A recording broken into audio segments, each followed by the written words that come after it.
दोस्तों इस वीडियो में बात करेंगे कि जो एईडीओ एग्ज़ाम हो रहे हैं अभी इस तरीके से 3 फेजेज़ में जो हो रहे हैं, तो वो एईडीओ एग्ज़ाम है उसकी कट ऑफ क्या रह सकती है, क्वेश्चन का पेपर का लेवल कैसा है, जीएस कैसा है, मैथ्स कैसे है और लैंग्वेज पेपर्स जो कि अभी तक 2 शिफ्ट हो चुके हैं तो उनमें क्या चीज़ें हैं और कट ऑफ क्या रहने की संभावना है, इन सभी चीज़ों के बारे में बात करेंगे।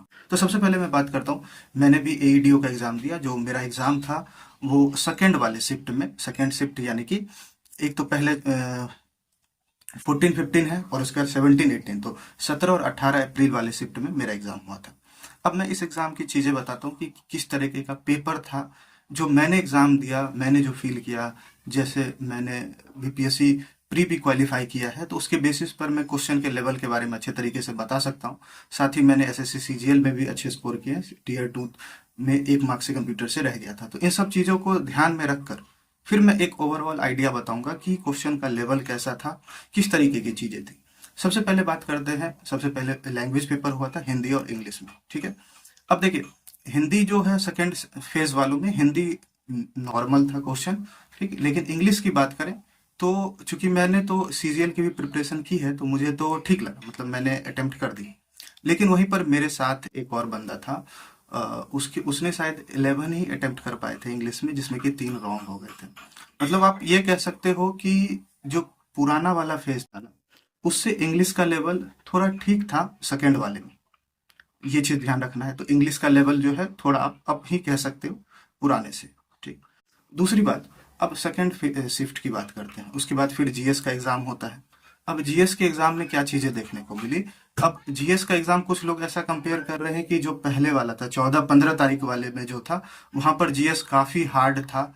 और वहीं पर जब आप ये 17-18 तारीख वाले की बात करते हैं तो वहां पर जीएस इजी हो गई थी। अब देखिए क्या डिफरेंस है, मैं एकदम जेन्युइन बात करता हूँ आप सभी के साथ कि क्या डिफरेंसेस आपको देखने को मिलेंगे अगर क्वेश्चन को भी आप ऑब्जर्व करें। देखिए, जो पुराना वाला था 14-15 वाले में, उसमें कुछ ऐसे क्वेश्चंस बहुत कम थे जो वन लाइनर बेस्ड थे। जैसे बहुत लोग हैं कि जो वन लाइनर पढ़ते हैं, लूसेंट हो गया या फिर बिहार स्पेशल में या प्रीवियस ईयर क्वेश्चन करके गए होंगे, तो उन्हें ये पता चल गया होगा कि वन लाइनर के क्वेश्चन कम थे। लेकिन जब आप इसके अंदर आते हैं 17-18 वाले में, तो कुछ क्वेश्चन वन लाइनर भी देखने को मिले थे। अब वन लाइनर कौन से क्वेश्चन, जैसे कि बिहार प्रोविंशियल असेंबली किसान सभा वाला था एक, ठीक है। उसके बाद एक और था Vikramshila university related one liner. कुछ क्वेश्चंस थे, मैं ये मानता हूं कि हिस्ट्री के अंदर 4-5 क्वेश्चंस ऐसे थे जो प्रीवियस ईयर या वन लाइनर बेस्ड थे, ठीक।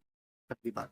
अब दूसरी बात मैं बताता हूँ कि अगर आप दूसरे तरीके से देखें, पॉलिटी के क्वेश्चंस अगर आप देखते हैं उसमें, किसमें, तो पहले शिफ्ट वाले में, तो उसकी कंपैरेटिवली जो यहाँ पर पॉलिटी के क्वेश्चंस थे वो थोड़े हार्ड थे। बायो दोनों जगह जो है वो हार्ड ही आया है। फिजिक्स के अंदर जब आप बात करते हैं तो वो फर्स्ट शिफ्ट वालों का फिजिक्स बहुत ज्यादा ही हार्ड था, जैसा मुझे पता है, क्योंकि वहां पर गॉस लॉ वगैरह चीजें पूछी गई थी और यहाँ पर जो है कुछ बेसिक अंडरस्टैंडिंग पर बेस्ड ही फिजिक्स पूछी गई थी। और 11th के कुछ डिफ्यूजन पे एक इक्वेशन वाला क्वेश्चन था। तो ओवरऑल अगर मैं रेटिंग दूं दोनों की, तो 1 या 2 मार्क्स जो है उन्हें ज्यादा मिलना चाहिए in comparison to first second shift वाले को, ठीक। तो ये बात हो गई जीके जीएस की। तो जीके जीएस मैं कहूंगा अगर मैं दूं तो अ, जो फर्स्ट वाले फेज है उनका जीके जीएस थोड़ा सा हार्ड था in compare to second shift वाले, ठीक। तो अब मैंने कितना अटेम्प्ट किया ये भी मैं बता दूं। तो मैंने जीके जीएस में जो है मैंने आंसर्स मैच करने के बाद मेरे 50 जो है करेक्ट आ रहे हैं। अ, बाकी देखते हैं, अभी चीजें आंसर की आने पर चीजें, बहुत सी चीजें चेंज भी होंगी, कुछ क्वेश्चन गलत भी हो सकते हैं, तो वो तो आयोग के ऊपर निर्भर करता है। अब बात करते हैं मैथ्स के ऊपर। अब यहाँ जो है ये बहुत सोचने वाली बात होगी कि मैथ्स के अंदर किस तरीके के क्वेश्चन थे। मैथ्स में क्या हो रहा था कि जब आप फर्स्ट शिफ्ट, सब तो ये फर्स्ट शिफ्ट वाले के हिसाब से चल रहे थे, वो देख रहे थे कि मैथ्स किस तरीके के, तो उसमें मैथ्स इजी पूछी गई थी। इजी क्या, यानी कि मतलब कि आप उसे सॉल्व कर सकते हो, अगर मैथ्स बैकग्राउंड से हो, मैथ्स पढ़ा है आपने, तो वहां पर क्वेश्चंस को सॉल्व किया जा सकता है। लेकिन जब आप दूसरे शिफ्ट की बात करते हो तो वहां पर जो मैथ्स के क्वेश्चन है वो बहुत ही तगड़े क्वेश्चन। तगड़े क्यों? क्योंकि टाइम टेकिंग क्वेश्चंस की जो क्वांटिटी है ज्यादा अमाउंट में पूछी गई थी। मतलब कि जो जीएस को हल्का सा डाउन किया गया, तो उसे बैलेंस करने के लिए मैथ्स में अच्छे क्वेश्चंस डाल दिए गए, ठीक है। तो मैथ्स के बारे में मैं बताऊं तो मैथ्स जो है ये अच्छे लेवल का था। यहाँ पर मैथ्स में अच्छे क्वेश्चंस पूछे गए थे। ये बातें हो गई मैथ्स में। रीजनिंग की बात करें तो रीजनिंग लगभग सेम ही होगा, सेम ही है दोनों में। तो ये था पूरा ओवरऑल रिव्यू जो कि मैंने जो एग्ज़ाम दिया, तो उसके बेसिस पर मैं चीज़ें बता सकता हूँ। अब आने वाले समय में जो थर्ड फेज़ का एग्ज़ाम होगा तो वहाँ पर क्या चीज़ें होती है 20 और 21 वाले में, वो भी देखने वाली बात होंगी। तो उम्मीद है आप ये समझ गए होंगे कि किस तरीके के चीज़ें हैं और कट ऑफ क्या रह सकता है।